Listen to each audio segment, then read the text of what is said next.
بەڕێزان، پێشانگای تەکنۆلۆژی هایتێکس بە هاوبەشی لەگەڵ دەستگای ڕوانگە ئەنجام دەدرێت.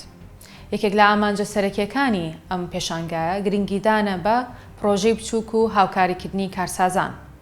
پارساڵ لە ڕێگەی هایتێکسەوە و لە چوارچێوەی پێشبڕکەی هایتێکس فیوچر ستارز کۆمەکی دارایی سێ لاوی خاوەن پرۆژەی ناوازەکرا.